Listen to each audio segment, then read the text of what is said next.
हरि ओम वक्रतुंडे महाकाय सूर्यकोटि समप्रभा निर्विघ्नं कुरु मे देव सर्वकार्येषु सर्वदा। प्रिय दर्शकों नमस्कार, जय श्री कृष्णा।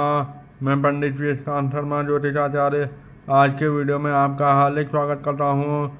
आज के वीडियो में हम चर्चा करेंगे कि जैसा कि युवाओं के मन में एक स्वाभाविक प्रश्न उठता है, खास करके 22 से 30 वर्ष तक की उम्र के युवाओं में यह प्रश्न उठता है कि हमें आगे जाकर नौकरी करना सही रहेगा या व्यापार करना सही रहेगा।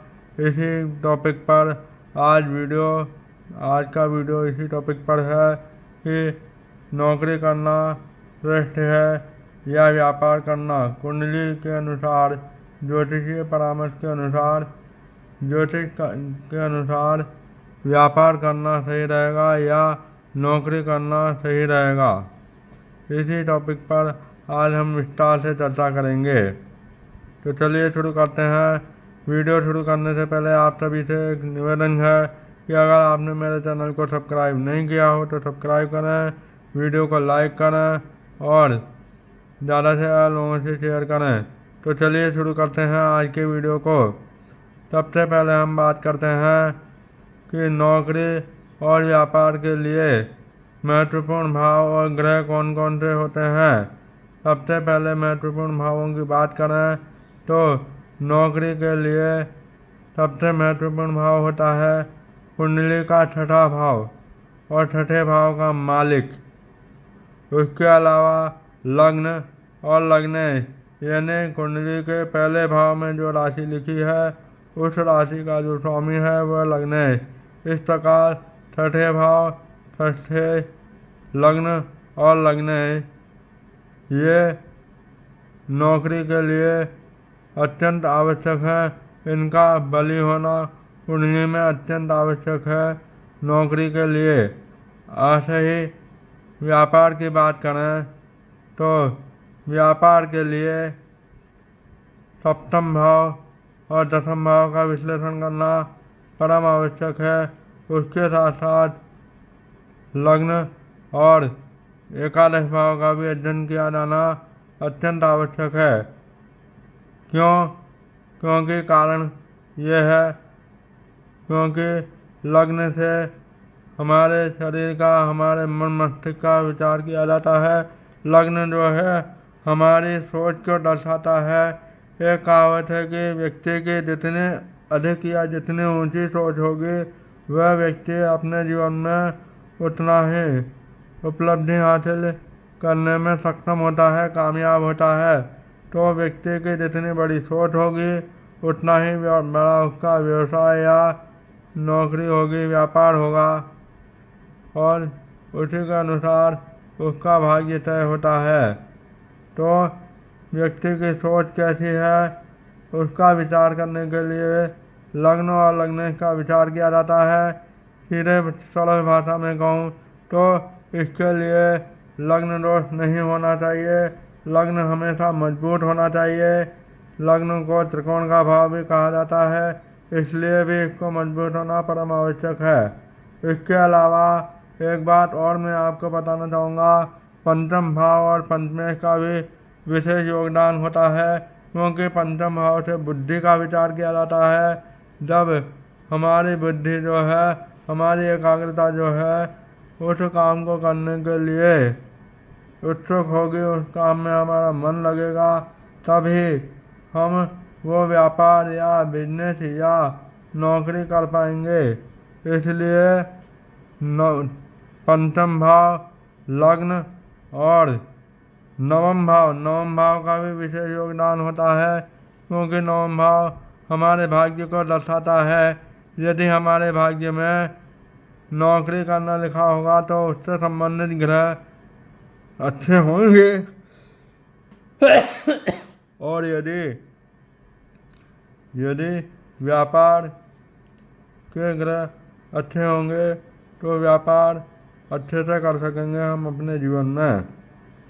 इस प्रकार से त्रिकोण के भावों का मजबूत होना या बली होना अत्यंत आवश्यक है।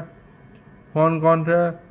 लग्न, पंचम, नवम, ये उसके अलावा केंद्र के भावों का भी मजबूत होना आवश्यक है व्यापार और नौकरी के लिए। केंद्र के भाव यानी पहला, चौथा, सातवां और 10वां भाव जो कुंडली का होता है वो। उसके अलावा नौकरी के उसके अलावा कुंडली का जो छठा भाव होता है वह हमारी नौकरी को दर्शाता है। जैसा कि हमने बताया था कि प्रतियोगी परीक्षा में सफल होने के लिए छठे भाव का मजबूत होना अत्यंत आवश्यक है। तो इन सब के लिए केंद्र के भाव यानी कुंडली का ये पहला, चौथा, सातवां और 10वां भाव महत्वपूर्ण है। इनमें भी 10वां भाव और 7वां भाव और पहला भाव अत्यंत महत्वपूर्ण है। ये तो ही भावों की बात, भाव और भावेश की बात। अब बात करते हैं ग्रहों की। बात करें तो नौकरी के लिए अच्छे ग्रह कौन कौन से शुभ ग्रह अच्छे होने चाहिए, या यूँ कहें कि बली होना चाहिए। कौन कौन से? सूर्य, शनि और बुध। बुध क्योंकि बुद्धि का कारक ग्रह माना गया है, हमारी इंटेलिजेंसी का माना गया है, हमारी एकाग्रता का माना गया है, इसलिए बुध को स्ट्रांग होना बहुत ज़रूरी है कुंडली में। सूर्य को क्योंकि सूर्य ग्रहों का राजा है और शनि को नौकर की संज्ञा दी गई है। और नौकर शब्द से ही नौकरी शब्द बना है, इसलिए सूर्य और शनि और बुध इन तीनों को मजबूत होना या बली होना अत्यंत आवश्यक है।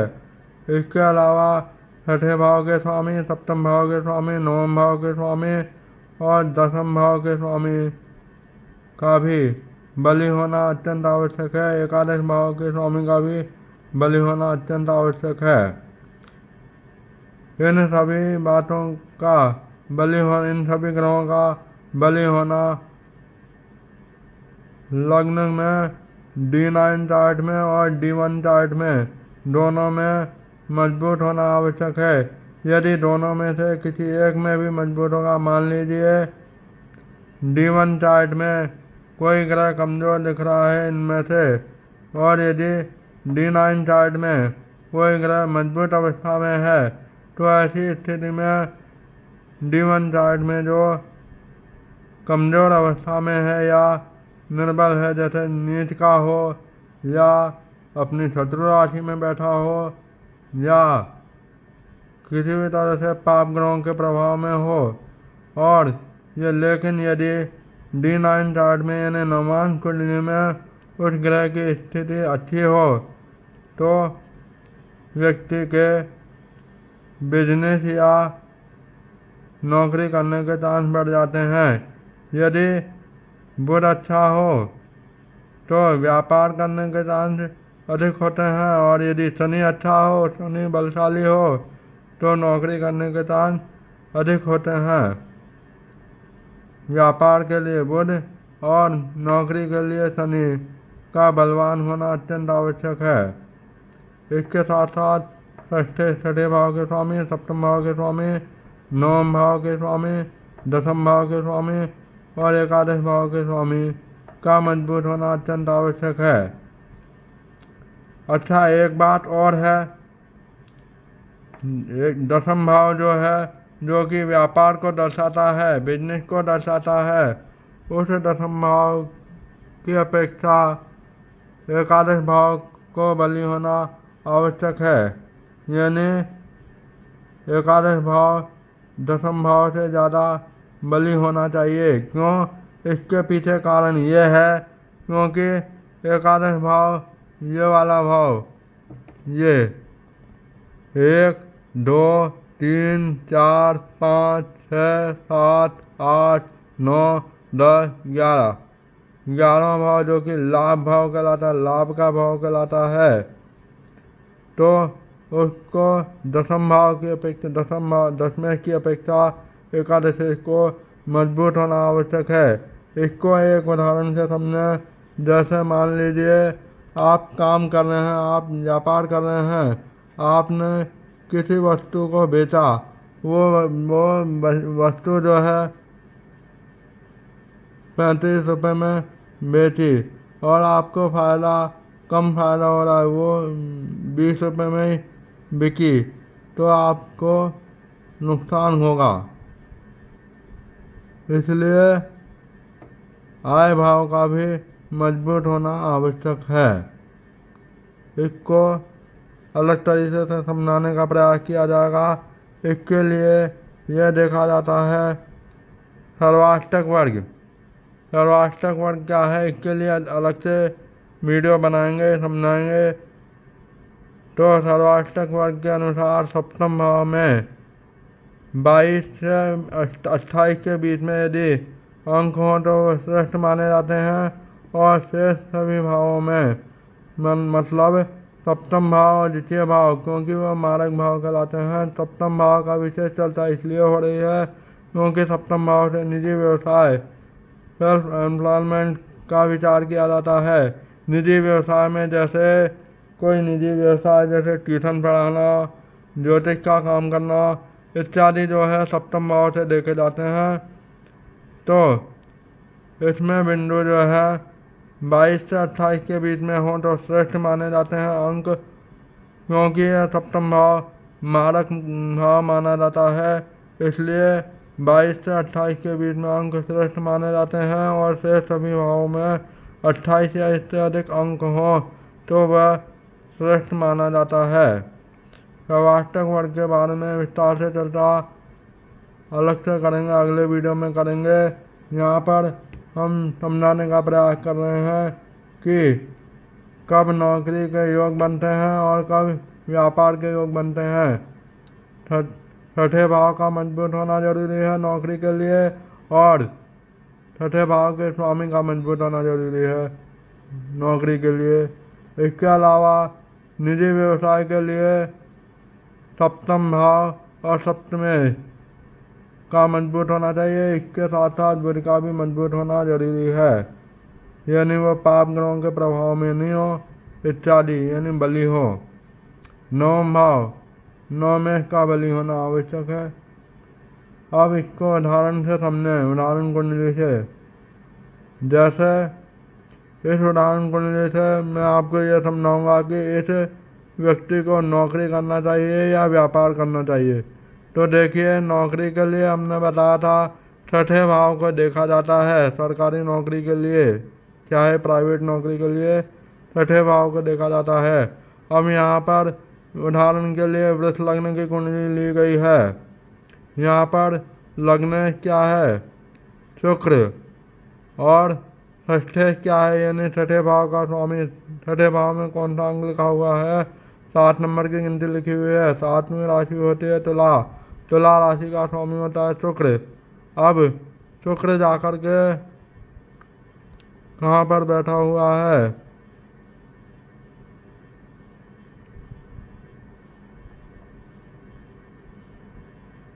शुक्र जाकर के बैठा हुआ है दसम भाव में। दसम भाव में बैठा हुआ है, शनि की राशि में बैठा है और गुरु के साथ बैठा है। और शनि जो है भाग्येश होकर के अपनी नीच राशि में बैठा है, परंतु शुक्र जो है गुरु के साथ बैठा है। ये ना तो शत्रु संबंध रखता है, न ही मित्र संबंध रखता है। शुक्र अच्छी स्थिति में होने से यहाँ पर इस व्यक्ति को जो है नौकरी करना ज़्यादा श्रेष्ठ रहेगा।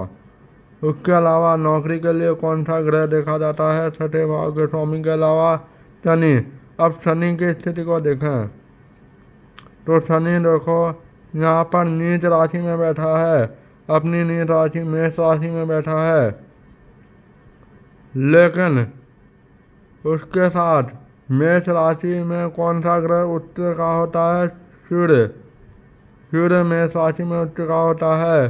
तो ये सूर्य और शनि दोनों मेष राशि में बैठ कर के नीच भंग राजयोग बना रहे हैं। नींद की नीचता भंग हो रही है, इसलिए शनि यहाँ पर बलशाली हुआ, क्योंकि ये नीच तो है लेकिन इसकी नीचता भंग हो रही है।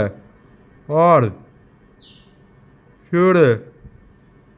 सूर्य हालांकि उच्च का है लेकिन यहाँ पर प्रभाव नहीं दे पाएगा, क्योंकि सूर्य व्यय भाव में मरणासन होता है। इसके अलावा मंगल की बात करें, मंगल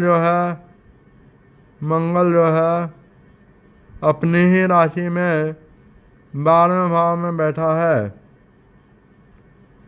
जो कि मंगल साहस का ग्रह कहलाता है, साहस का कहलाता है। इसलिए मंगल अपनी राशि में बैठा है तो ये भी सही है। सूर्य काम नहीं करेगा, इसका नीच भंग हो रहा है। ठीक है, तो ऐसा व्यक्ति जो है नौकरी के क्षेत्र में जा सकता है, क्योंकि षष्ठे का संबंध 10वें भाव से बन रहा है और 10वें का संबंध, और 10वें जो है शनि नीच भंग योग बना रहा है। इसलिए वहीं व्यापार की बात करें तो ये व्यापार कर पाएंगे या नहीं, वहीं ये स्थिति नवमांश में देखें तो नवमांश में शनि की स्थिति को देखें और षष्ठे की स्थिति को देखें तो शनि क्या है, शनि यहाँ पर भी नीच का है नवमांश कुंडली में भी और षष्ठे से होकर के। तो लेकिन यहाँ पर नीचता भंग हो गई है, इसलिए जो है यहाँ पे नीचता भंग हो गई, यहाँ भी नीच का है, दोनों में नीच का है। लेकिन यहाँ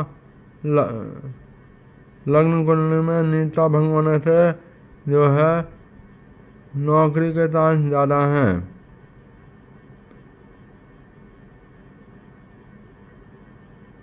षष्ठे शनि। अब जो है उसके अलावा बिजनेस का भी देख लेते हैं। बुध की स्थिति को देखनी होती है। बुध की स्थिति जैसे सप्तम भाव और बुध और नवम भाव की स्थिति। बुध यहाँ पर कहाँ बैठा है? अपनी नीच राशि में बैठा है। बुध भी देखो नीच राशि में बैठा है लग्न कुंडली में, और नवमांश कुंडली में बुध कहाँ पर है? नवमांश कुंडली में बुध जो है अपनी शत्रु राशि में बैठा है। तो दोनों ही कुंडलियों में, नवमांश कुंडली में भी और लग्न कुंडली में भी, दोनों ही कुंडलियों में बुध की स्थिति सही नहीं है। तो जब तक बुध की स्थिति बहुत ज़्यादा स्ट्रांग नहीं होती है तब तक व्यक्ति जो है व्यापार में सफल नहीं हो सकता। तो निष्कर्ष यह निकला है कि शनि की स्थिति सही है, क्योंकि यह नीचता भंग हो रही है यहाँ पर, इसलिए शनि की स्थिति सही हो गई है। तो इस व्यक्ति के लिए नौकरी करना श्रेष्ठ रहेगा। हालांकि नीच होने के कारण थोड़ा संघर्ष करना पड़ेगा, परंतु नौकरी करना ज़्यादा बेहतर रहेगा। वहीं इसको सर्वाष्टक वर्ग के हिसाब से भी देखें तो यहाँ मैंने सर्वाष्टक चार्ट बना रखा है। यहाँ पर छठे भाव में नौकरी की बात करें तो छठे भाव में यहाँ पर ये जो है लग्न कुंडली ये है, लग्न कुंडली ये है, वृषभ लग्न की कुंडली है। छठे भाव में 7 नंबर की गिनती लिखी हुई है। 7वीं राशि होती है तुला राशि का स्वामी होता है शुक्र। अब 7वें भाव में नहीं, छठे भाव में सर्वाष्टक वर्ग में कितने अंक मिले हैं? 27 अंक। और दसम भाव में 11वीं राशि कुंभ राशि है। तो यहाँ पर दसम भाव में सर्वाष्टक वर्ग में कितने अंक मिले हैं? 35 अंक। तो 27 और 35 में से 35 ज़्यादा है, जो कि व्यवसाय का भाव है उसमें 35 अंक मिले हैं। इसलिए इस जातक को जो है नौकरी करना ज़्यादा श्रेष्ठ रहेगा। और क्योंकि 10th भाव के अंक ज़्यादा हैं इसलिए। और अब बात करते हैं बिजनेस करें तो कैसा रहेगा, सही नहीं रहेगा तो क्यों नहीं रहेगा, इसका कारण। क्योंकि देखो बिजनेस के लिए क्या करते हैं, 7th भाव और 10th भाव के स्वामी को देखते हैं। 7th भाव में कौन सी राशि है, 7th भाव में 8 नंबर की गिनती लिखी हुई है। 8वीं राशि होती है वृश्चिक, और 7th भाव में इसको 29 नंबर मिले हैं। और जैसा कि मैंने बताया था कि 7th भाव में ज़्यादा अंक नहीं होना चाहिए। किससे ज़्यादा, 28 से ज़्यादा नहीं होना चाहिए और 22 से कम नहीं होना चाहिए। यहाँ पर 28 से ज़्यादा अंक मिले हैं, तो ये निजी व्यवसाय के लिए भी सही नहीं है। अब व्यापार की बात करें तो व्यापार के लिए 10th भाव को देखा जाता है, 10वें को देखा जाता है। 10th भाव में सवाष्टक वर्ग में 35 अंक मिले हैं। और 10th भाव का स्वामी कौन बनता है, 11 नंबर की गिनती लिखी हुई है, यानी कुंभ राशि है। कुंभ राशि का स्वामी जो है शनि कहलाता है। इस प्रकार से 10वें शनि हुआ। अब शनि की स्थिति को देखें तो यहाँ पर शनि जो है नीच का तो है, लेकिन यहाँ 10th भाव में अंक ज़्यादा मिलने के कारण यह नुकसान नहीं करेगा। इसके लिए व्यापार के लिए ये नौकरी के लिए सही रहेगा, व्यापार के लिए सही रहेगा प्रथम दृष्टि से तो। क्योंकि यहाँ पर 10th भाव में ज़्यादा अंक मिले हैं 6ठे भाव की अपेक्षा, तो यही कहेंगे कि व्यापार के लिए अच्छा रहेगा। लेकिन इसके साथ साथ एक बात और ध्यान रखने योग्य है, क्या, वो यह है कि 10th भाव के जो अंक हैं वह 11वें भाव से कम होना चाहिए, यानी 11वें भाव में 10th भाव की अपेक्षा अधिक अंक होने चाहिए। क्योंकि देखिए 10th भाव हमारे व्यापार का है, बिजनेस का है, और 11वां भाव लाभ का है। इसको ऐसे समझिए जैसे मान लीजिए 35 नंबर मिले हैं 10th भाव में। अब आप 35 रुपये का तो काम कर रहे हैं और आपको फ़ायदा हो रहा है 22 रुपये का, तो आपके मेहनत के अनुसार कम लाभ मिल रहा है। तो आप ही बताइए, आप इस काम को करना पसंद करेंगे या नहीं? पसंद नहीं करेंगे, आपका उसमें मन नहीं लगेगा। तो कहने का आशय यह है कि एकादश भाव में 10th भाव की अपेक्षा ज़्यादा बिंदु होने चाहिए, तभी वह बिजनेस के लिए अच्छा माना जाता है। अर्थात इस कुंडली के अनुसार इस जातक को बिजनेस की अपेक्षा जो है नौकरी करना श्रेष्ठ रहेगा। क्योंकि इसकी कुंडली में दोनों तरह से देखें तो शनि जो है नौकरी का कारक ग्रह माना गया है, जो कि 6ठे भाव का स्वामी है। वह 9वें भाव में बैठा है, हालांकि नीच का है, फिर भी नौकरी के लिए ठीक ठाक रहेगा। लेकिन व्यापार की दृष्टि से सही नहीं है। व्यापार के लिए एकादश भाव के अंक ज़्यादा होने चाहिए सर्वाष्टक वर्ग के अनुसार। तो इस प्रकार से हम कह सकते हैं कि इस कुंडली के अनुसार इस जातक को व्यापार नहीं नौकरी करना चाहिए। तो आशा करता हूँ आपको ये बात समझ में आई होगी जो मैंने आज आपको बताई। मिलते हैं अगले वीडियो में।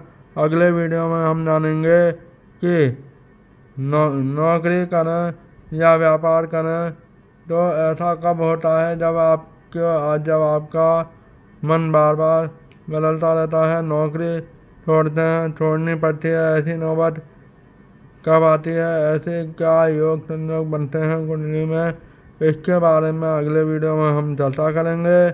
तब तक के लिए नमस्कार, जय श्री कृष्णा। अच्छा, इसके अलावा एक बात और मैं आपको बताना चाहूँगा कि ये जो मैंने ग्रह बताए हैं, सूर्य बुध शनि, नौकरी के लिए अत्यंत आवश्यक है। इसके अलावा इन भावों के कारक ग्रहों का भी अध्ययन करना अत्यंत आवश्यक है। जैसे छठे भाव का कारक ग्रह है शनि और मंगल, तो यहाँ पर देखिए मंगल की स्थिति को भी देखें तो मंगल स्वराशि में है, हालांकि 12वें भाव में है, लेकिन कोई भी ग्रह अपने घर को खराब नहीं करता है, ये बात निश्चित है, इसलिए यहाँ यह दोष नहीं लगेगा। तो मंगल की स्थिति भी ठीक है, सही है, तो इसलिए यहाँ पर जो है जॉब के हिसाब से सही रहेगा। इसके अलावा कारक ग्रह की बात करें तो शनि की स्थिति को भी हमने देखा। कुल मिला के भावों के कारक ग्रहों का भी अध्ययन कर लेना आवश्यक है। जैसे सप्तम भाव का कारक ग्रह शुक्र है, तो सप्तमेश के अलावा शुक्र का भी अध्ययन कर लेना अत्यंत आवश्यक है। यहाँ पर सप्तमेश क्या है, लग्न कुंडली में सप्तमेश है मंगल, क्योंकि 8 नंबर की गिनती लिखी हुई है। 8वीं राशि होती है वृश्चिक का स्वामी होता है मंगल। अब उसके अलावा सप्तम भाव का कारक ग्रह कौन सा है, शुक्र, तो उसके साथ साथ मंगल के साथ साथ शुक्र की भी स्थिति को अगर हम देखें तो यह षष्ठेश होकर के 10वें भाव से संबंध बना रहा है। एक कारण ये भी है, इस जातक को नौकरी करना ज़्यादा सही रहेगा। इसी तरह से 9वें भाव का जो कारक ग्रह है वह है सूर्य और गुरु की स्थिति को भी अगर हम देखें तो यहाँ पर 9वें भाव में कौन सी राशि लिखी हुई है, 10वीं राशि। अब यहाँ पर सूर्य की स्थिति को देखें तो सूर्य अपनी राशि में है, हालांकि 12वें भाव में है, लेकिन यह काम नहीं करेगा क्योंकि यह मोक्ष का भाव है, मरणासन होता है, इसलिए सूर्य यहाँ पर कमजोर पड़ गया, इसलिए सही नहीं है, नीच भंग हो रहा। और इसके बाद में बात करते हैं सूर्य और गुरु जो है 9वें भाव का कारक ग्रह गुरु भी है, तो गुरु की स्थिति को देखें तो गुरु और शुक्र जो है एक ही राशि में कुंभ राशि में 10वें भाव में बैठे हैं। इनके आपस में कोई खास संबंध नहीं है, कोई किसी का अच्छा है बुरा या शत्रु समभाव रखते हैं, ये दोनों आपस में समभाव रखते हैं, इसलिए जो है इनकी कोई विशेष भूमिका नहीं रहेगी। तो भाग्य भी ठीक स्थिति में नहीं है। गुरु मतलब कारक ग्रह ठीक ठाक स्थिति में है, ना बहुत अच्छा है ना बहुत बुरा है, तो इसलिए भी नौकरी के चांस ज़्यादा हैं।